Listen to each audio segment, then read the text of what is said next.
Hey guys, I'm very excited to be back with another video. Today I want to share my planner and journal lineup for the rest of the year. I really love watching these types of videos, especially towards the end of the year, because it's just really cool to see where people have ended up after doing their experiments, after figuring out what works for them and what doesn't work for them. So I'm just really happy to share where I've landed for the rest of the year. I'm pretty content, I'd say, and I don't think that I'll be adding or subtracting from now on until next year. So let me move this to the side, and I'll start off with my Hobonichi Weeks. This I use pretty much every day, and primarily functionally, to keep appointments, to jot down what I've done with family and friends, and I use it, I'd say, pretty 50-50 when it comes to planning and logging, which has really worked for me this year. I won't share too much that's in here because it is pretty personal, but I did have one example page here. I was reading the 12-week year, and it had some really good things, really good points that I wanted to remember. So I would just jot down some quotes from that book, and that way I can take a look back and reflect on what I read. And this was just on a notes page on one of the week's pages. And then I've also utilized the notes pages in the back, which has been really helpful, just to jot down some plans. And this page in particular, I wrote down my language learning strategy, and I'll talk more about my language learning notebook later on. But yeah, this is wonderful. I ordered another weeks for 2025, so that should be coming in maybe within the next week or two. And I got the sushi cover, so I'm really looking forward to that. I think it'll be really fun to carry around next year. Next, I have my daily prayer, daily journal, and I won't be sharing the pages in here because, again, it's pretty personal. But I've been using my new Olive Grove cover, which again is just a gorgeous color, and I just have an A6 graph notebook in here from Hobonichi. So I really enjoy the paper, and this is just something that I visit on, I write it on a daily basis. I do my morning prayer in here, and then before I go to bed, I will write about my day or just anything that's been on my mind pretty heavily. And it's just been a great way to kind of clear my mind, get my thoughts out on paper.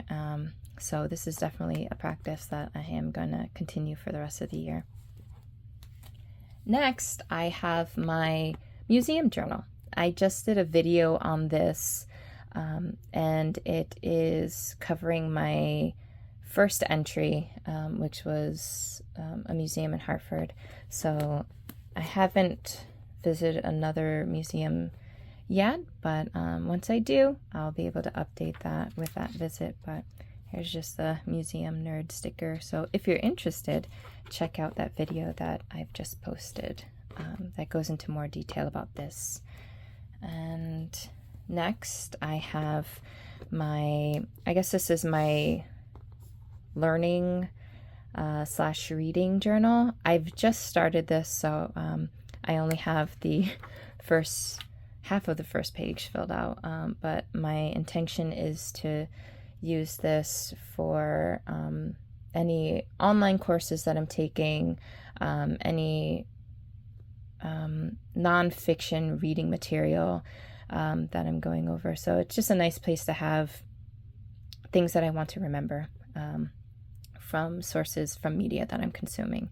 So I'm really looking forward to filling this out, and I think more than likely I will be continuing this into 2025 too. And lastly, I have my language learning journal. I am using the Hobonichi A5 beautiful lavender cover, as well as the graph notebook for this one. I am learning Korean and doing my best to improve on my Spanish skills. So I'm using one book for both languages, just so it's easier for me to carry this around. I know a lot of people prefer separate notebooks for each language, but so far this is working pretty well for me. I have it split up into, two sections. So the first section is Korean, and I'm doing my best to write down the resource that I'm using and then the main material that I've learned from that, and doing my best to improve my writing and, learning new vocabulary, all that good stuff. And then the other section, I have my Spanish notes. So I have every intention of keeping this up for the rest of the year, and I think persistence is key, consistency is key when it comes to language learning. So wish me luck. I think it's been really nice to use a cover because I'm also able to keep articles, other reading material in here, and then I can just reach to it when I need to if I'm out visiting a cafe or something like that. It's just really easy to have everything together. So that concludes my lineup for the rest of the year. I wonder, what are you guys using? What is your lineup looking like now that we're nearing the end of 2024? Really interested to hear what you guys have to share. So thank you so much for joining me today. I hope you've enjoyed that, and I will see you in the next video. Bye!